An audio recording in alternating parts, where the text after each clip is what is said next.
de este proyecto era dar a conocer un trocito increíble de nuestra historia, que fue la Segunda República en relación con las mujeres y con las maestras. Y hoy yo estoy especialmente emocionada por venir aquí, porque conocí a José Luis y es verdad que enseguida conectamos muy bien y me hacía especial ilusión estar esta tarde con vosotros y con vosotras. Yo os voy a contar, como nos vamos a centrar un poco en lo que es la educación en igualdad, os voy a contar primero por qué hicimos este documental, porque tiene mucho que ver con esto, y luego os quiero comentar 4 episodios de la historia que nos llevan a entender la importancia de la educación para prevenir la violencia de género, para terminar con la discriminación, y también nos lleva a entender por qué todavía estamos en una situación tan dramática como la que vivimos, en que no hay semana en que no nos encontremos con el escalofrío de una muerte de una mujer. Entender por qué pasa esto. Ciudadanía educada, es imposible construir la democracia. Rodolfo Llopis decía con mucho acierto que cuando llegaron se encontraron con 25 millones de deuda que tenían que pagar todos los españoles y las españolas, con mucha hambre, con falta de trabajo, con mucha miseria.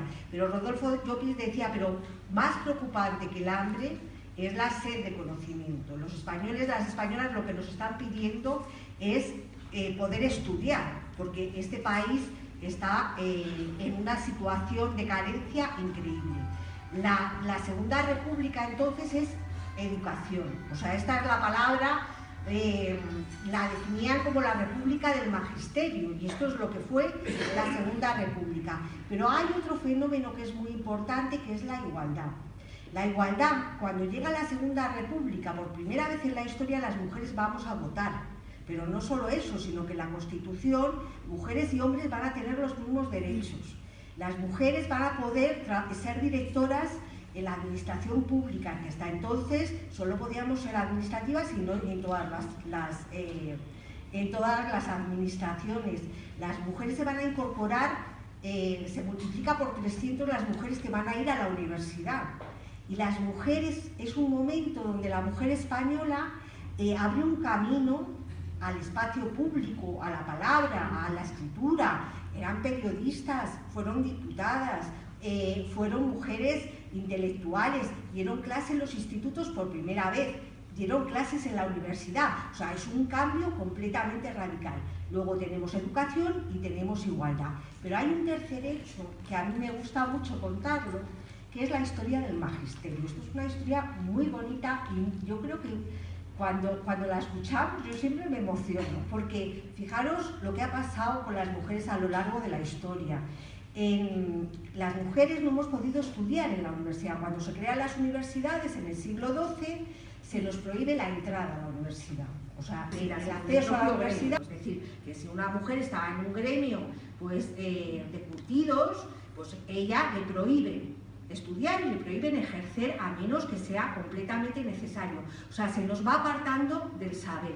Había un gremio que era el gremio, la Asociación de San Nicasio, que eran maestros que se enseñaban, o sea, el aprendiz aprendía de otro, y ellos eran los que enseñaban pues a contar, a leer, a escribir, y este gremio es como el origen del magisterio en España. Las mujeres no estaban.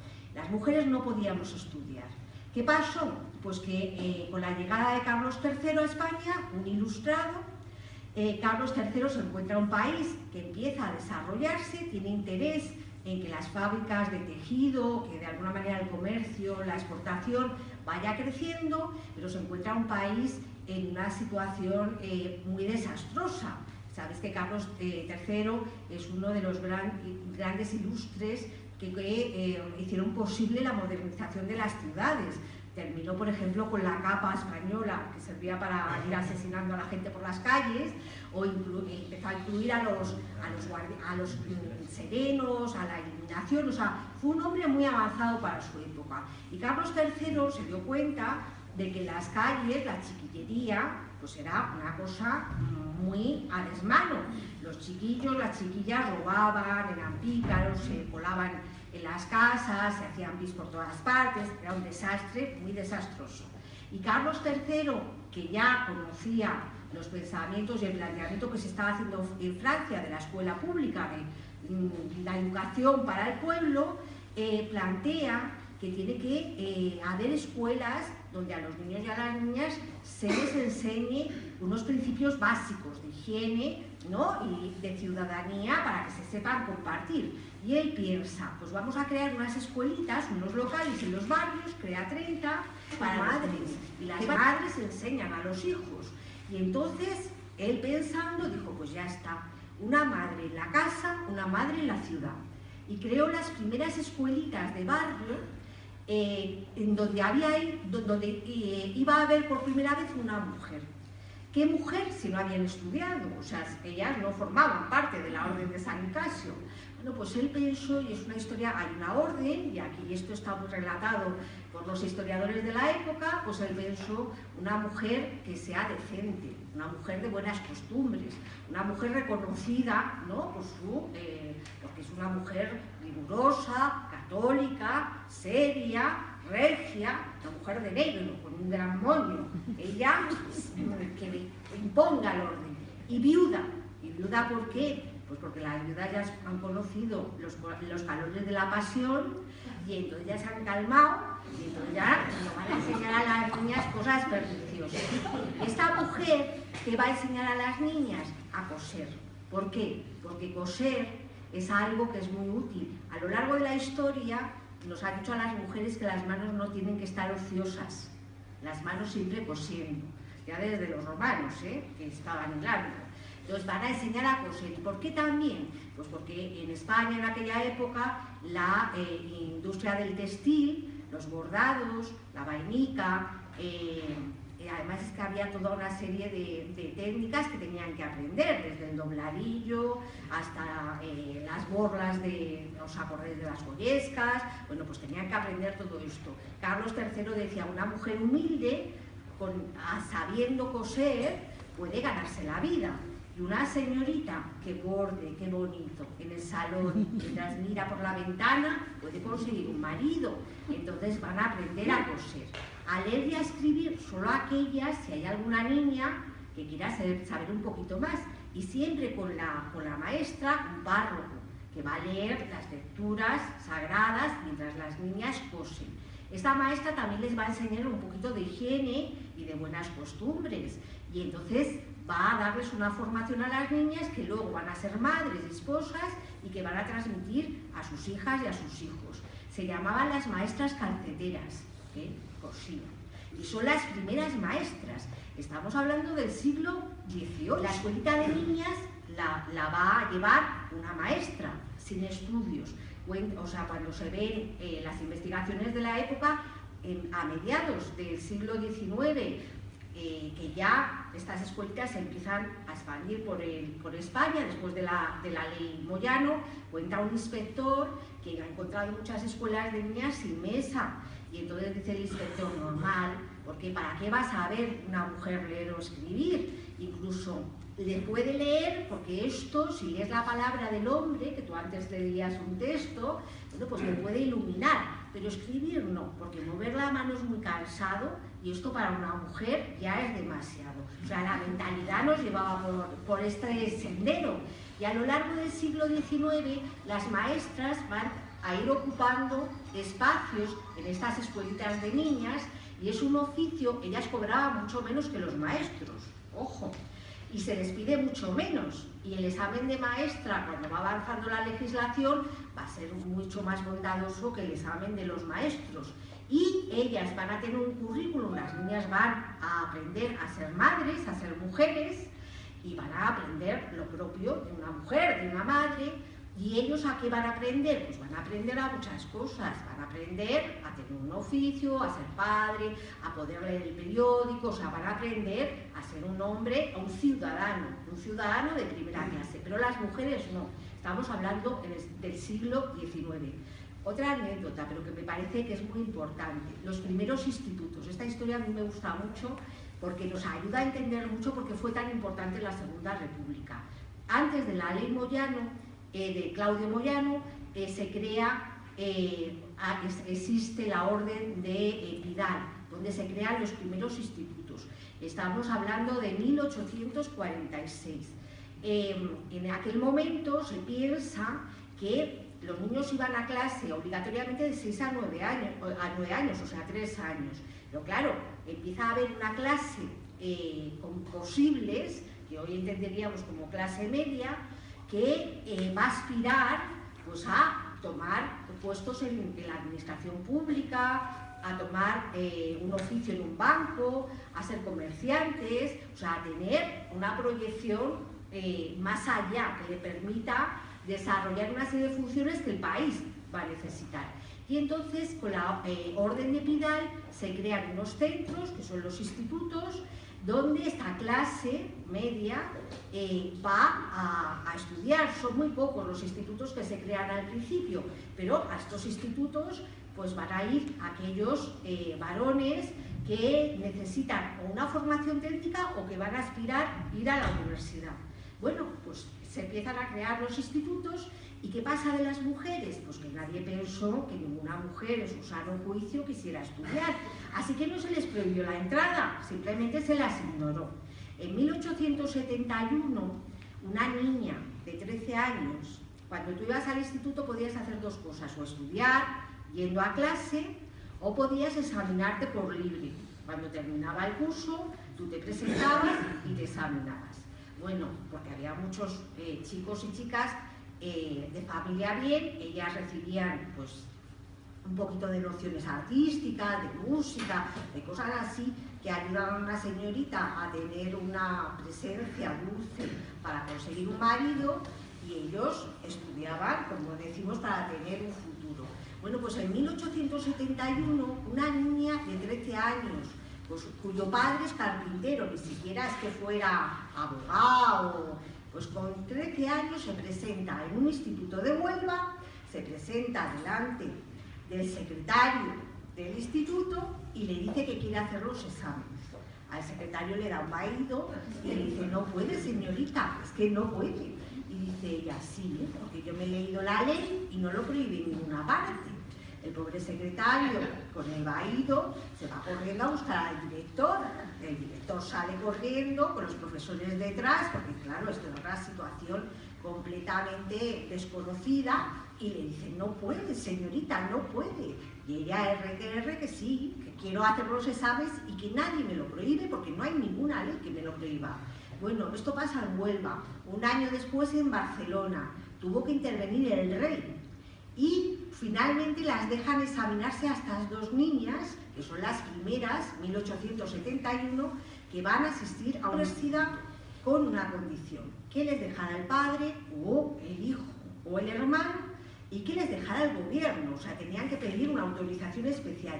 Pero no solo eso, sino que tenían que tener una autorización del catedrático con el que iban a estudiar, de los catedráticos, que se comprometían a que en esa clase no iba a haber faltas de respeto, ni iba a haber problemas obscenos, ni iba a haber ningún tipo de situación que violentara a esta señorita. Entonces tenían que conseguir muchos permisos para poder estudiar. La primera alumna de la Facultad de Medicina estuvo 3 años sin asistir a clase porque aquello era bueno, no la dejaron, o sea, les parecía que era una barbaridad. Pero al tercer año, y está en los periódicos y es muy interesante, al tercer año un catedrático de cirugía dice: ¿cómo va a aprender a curar si no conoce lo que es un bisturí? Tiene que hacer las prácticas. Y entonces los periódicos de la época cuentan que la bellísima señorita, que no era nada bella, porque era como un cardo, o sea, las fotografías, dice: bella no era, pero la bellísima señorita entró del brazo del catedrático, se sentó a su lado ante los aplausos de todos los chicos que estaban en la sala.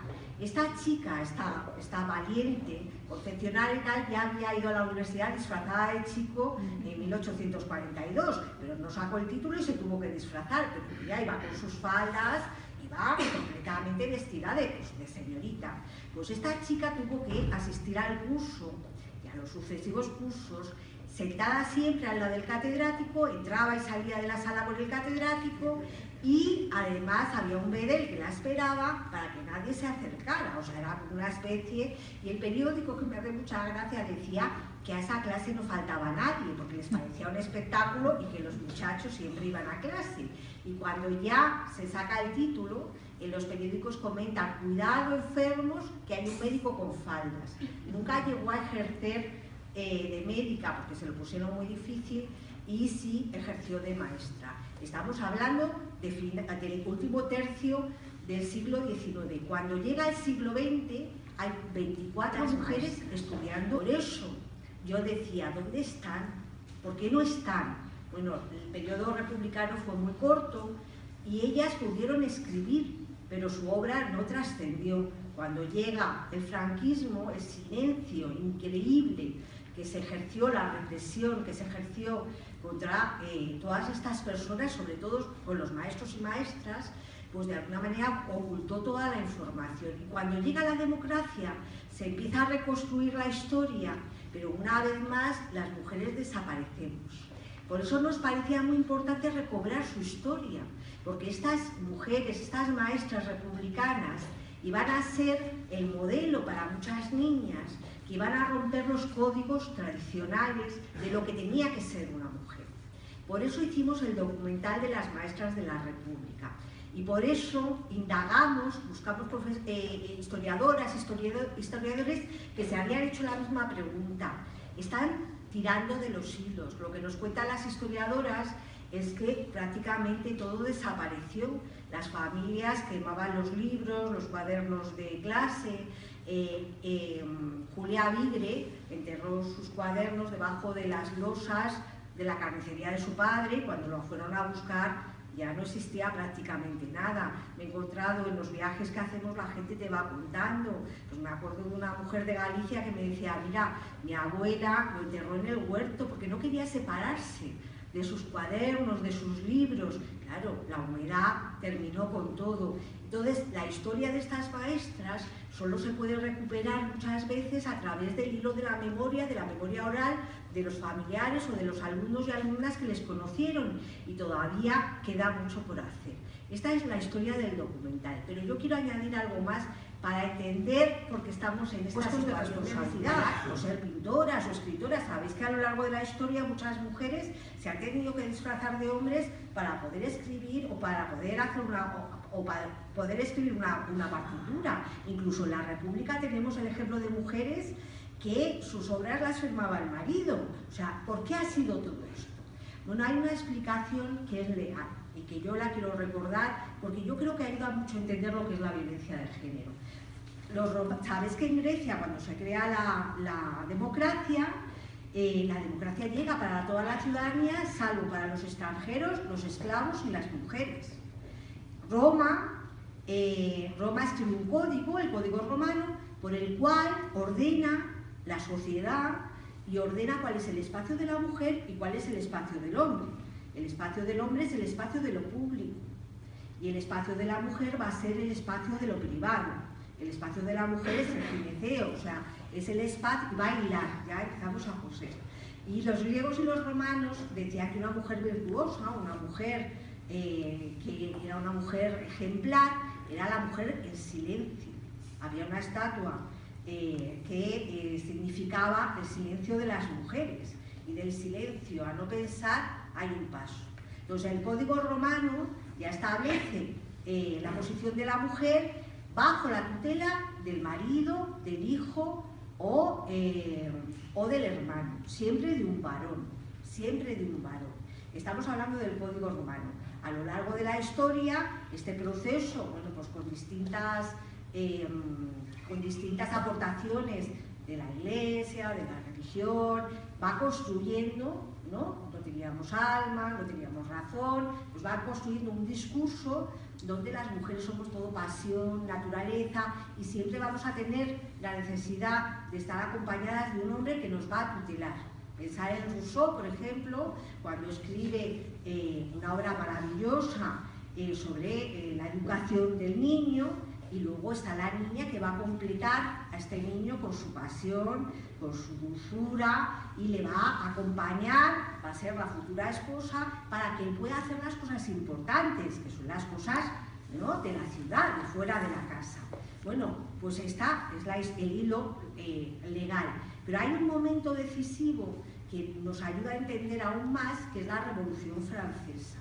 En la Revolución Francesa es la primera vez que las mujeres, porque a lo largo de la historia ha habido muchas mujeres, como Hipatia, o sea, muchas mujeres que se han levantado y han pedido participar y han pedido tener derechos, pero nunca estas mujeres conseguían hacer una asociación, un colectivo. Teníamos a las beduinas, que sabéis, a las mujeres que no se querían casar ni ser monjas y que vivían en comunidad, y hasta estas pobres las prohibieron esto, porque la libertad de las mujeres no se entendía. Bueno, pues a lo largo de la historia siempre ha habido mujeres aisladas que han protestado y que han pedido tener voz propia, pero eran aisladas. En la Revolución Francesa, por primera vez en la historia, las mujeres, ante el hambre, ante la falta de derechos, van a la Bastilla a por el rey y a la reina, y piden al rey y a la reina, y consiguen trasladar, a la Bastilla al rey y a la reina. Bueno, las mujeres se juntan por primera vez y plantean colectivamente que quieren la igualdad. ¿Qué pasa en la Revolución? Pues que se escribe la famosa Carta del Ciudadano, y Olimpia de Gouges, una revolucionaria impresionante que se hacía sus propios libros con una imprentilla, escribe los derechos de la ciudadana y lo empieza a repartir por todas partes. Olimpia de Gouges solo consiguió un derecho, que era subir al patíbulo como los hombres y que le cortaran la cabeza igual que los hombres, pero fue un precedente muy importante. Y además ocurrió algo muy interesante. Cuando el rey ve que no puede apaciguar la revolución, que la gente está en las calles, que esto se le está yendo de las manos, le dice a los estamentos que escriban las cartas de quejas, porque no entiende qué le pasa al pueblo. Entonces le dice, mire, que me lo escriban y que me digan lo que quieren, porque es que yo esto no lo entiendo. Y entonces se reúnen los estamentos, los gremios, y empiezan a escribir unas cartas de queja al rey diciendo lo que quieren.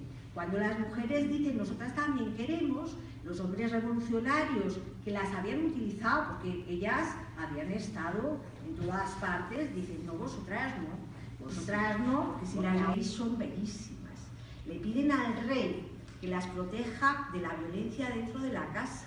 Revolución Francesa.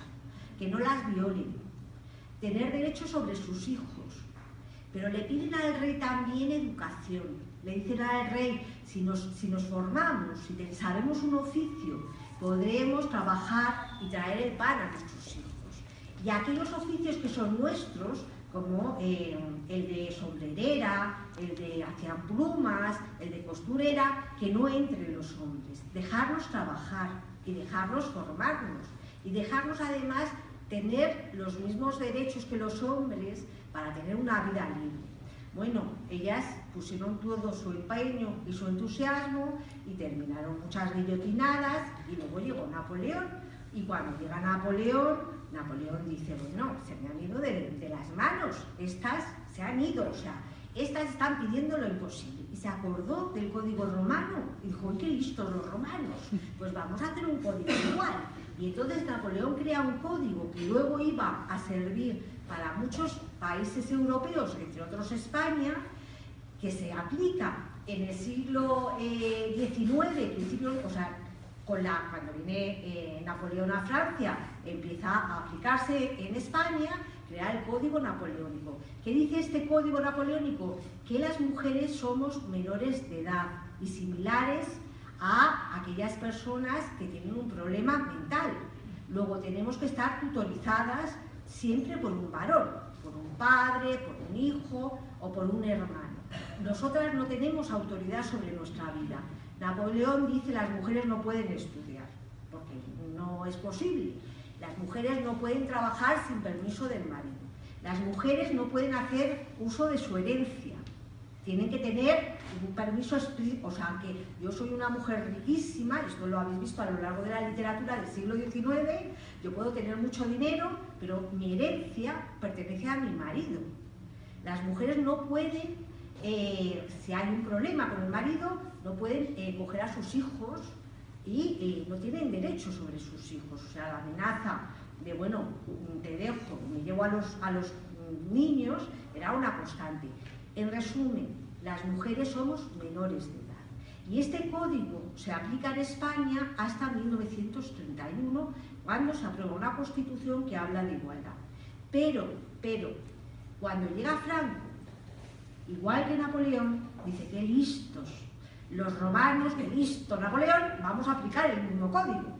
Y durante toda la época franquista, hasta que se aprueba la Constitución, en este país las mujeres estamos sometidas a el dominio del varón. Mi madre, o sea, esto no es una cosa lejanísima, o sea, mi madre, que quiso muchísimo a mi padre, fueron un matrimonio ejemplar, somos 7 hermanos y fue un matrimonio muy feliz, pero mi madre no podía ir al banco, firmar nada sin el permiso de mi padre. Mi madre no podía sacarse el carnet de conducir sin el permiso de mi padre. Mi madre no podía trabajar sin el permiso de mi padre.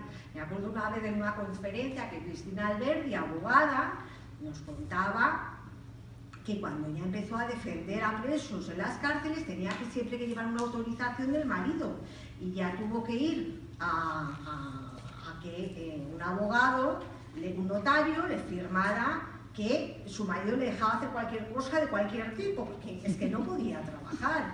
O Ana María Pérez del Campo, la República. ¿Y por qué fueron importantes estas mujeres?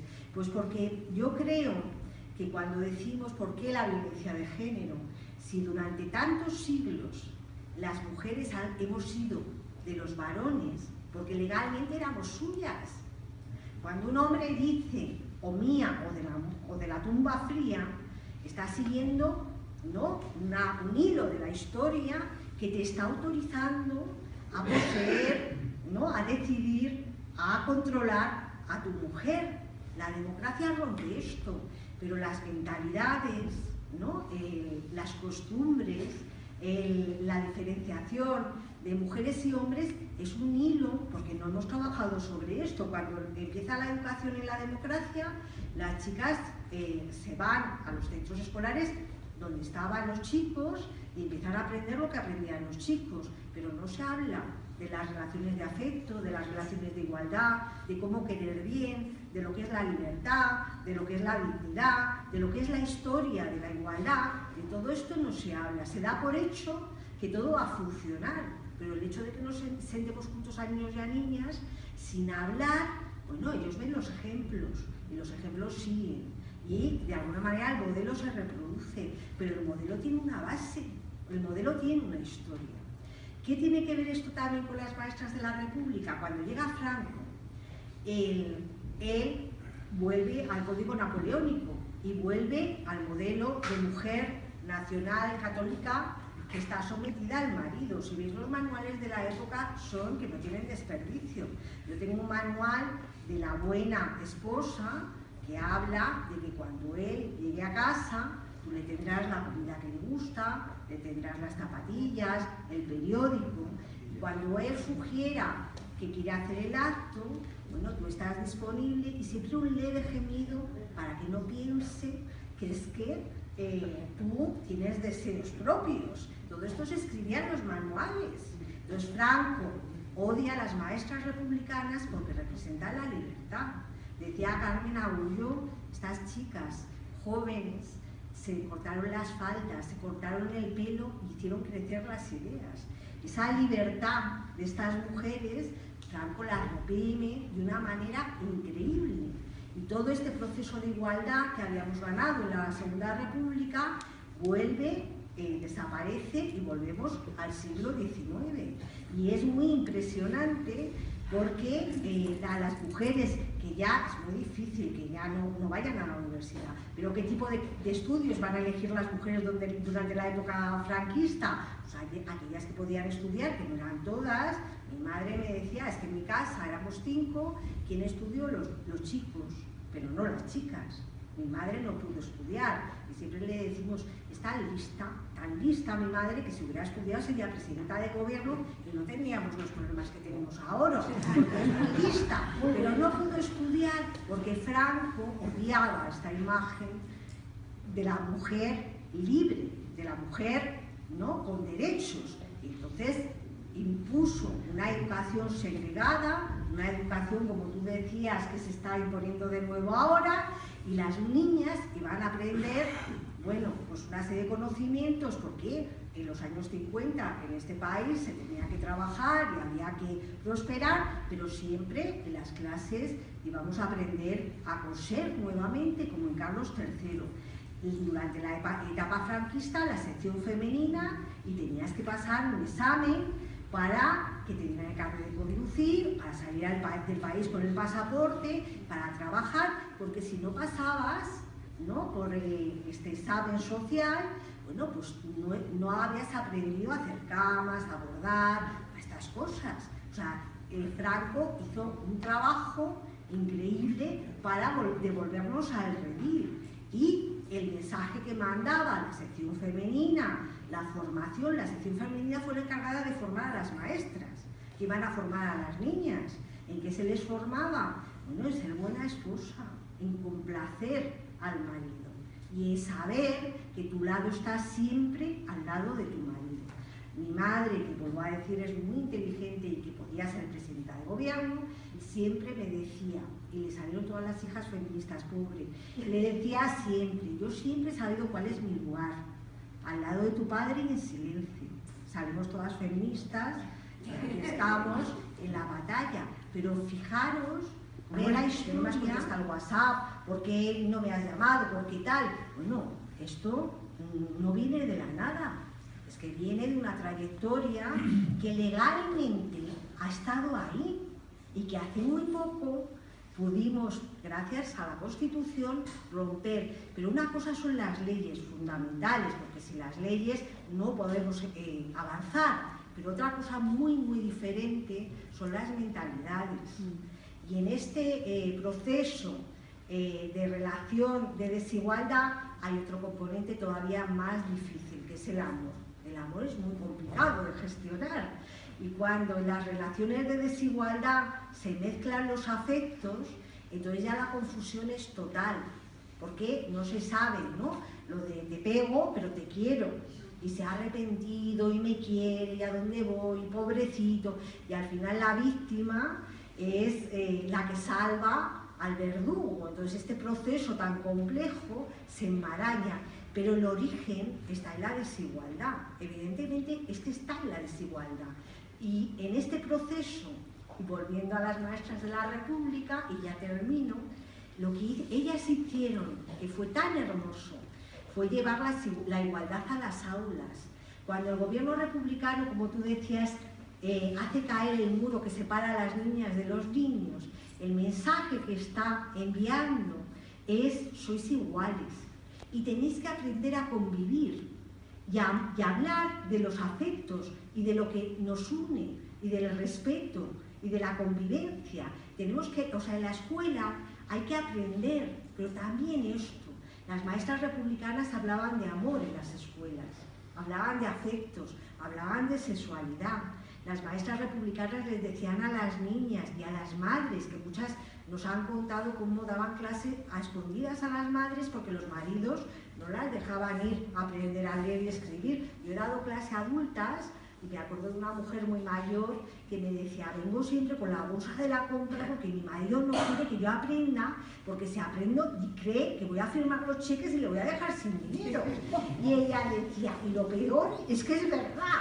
Bueno, pues ellas enseñaban a las mujeres a espaldas de los maridos, y ellas llegaban a los pueblos, y esto es algo que a mí me fascina, con una libertad, porque en aquella época las mujeres no podían ir solas, se subían a una mula, se atravesaban España y llegaban a los pueblos y llevaban el aire, o sea, de la igualdad y el aire de la autonomía. En un pueblecito del norte de España, en la Vega de Paz, que es una vega de montañas, donde hay vaqueiros, donde hay paseos, un hombre muy mayor, cuando yo le preguntaba por su maestra, porque la gente que las conoció no las ha olvidado, y yo le decía, ¿qué es lo que te aportó doña Concha, que se llamaba? Y el hombre me dijo, mira, algo que yo no he podido olvidar jamás. Y le decía, ¿qué? Dice, el olor a colonia, porque yo solo había olido las vacas y los prados, y aquella mujer traía un olor que yo desconocía. Dice, cada vez que oigo que huelo la lavanda, la recuerdo. Otro hombre que me pareció muy bonito lo que me dijo, le pregunté, ¿qué es? ¿No? Pues siempre preguntamos, ¿qué aportaron? Y él dijo, algo muy impresionante, color. Yo digo, ¿color? Dice, mira, España era un país en blanco y negro. Las mujerucas iban con sus paños negros y las niñas vestían igual que las mujerucas con sus paños negros. Y cuando de repente llega una maestra con una blusa blanca, con una falda más corta, con las medias que no conocían en los pueblos y con los labios pintados, dice, descubrimos que había otro mundo. Ellas trajeron la libertad y trajeron la igualdad. Y porque eran libres y porque querían otro país, bueno, sufrieron todo lo que sufrieron en el franquismo, y yo creo que ningún nombre de estas increíbles maestras se tiene que olvidar, porque si no entendemos de dónde venimos, quién fueron los héroes y las heroínas, es muy difícil seguir caminando para conseguir una sociedad más justa, más igualitaria, donde hombres y mujeres gocemos de esto, ¿no? Que es la igualdad, la solidaridad y la libertad. Bueno, y ya.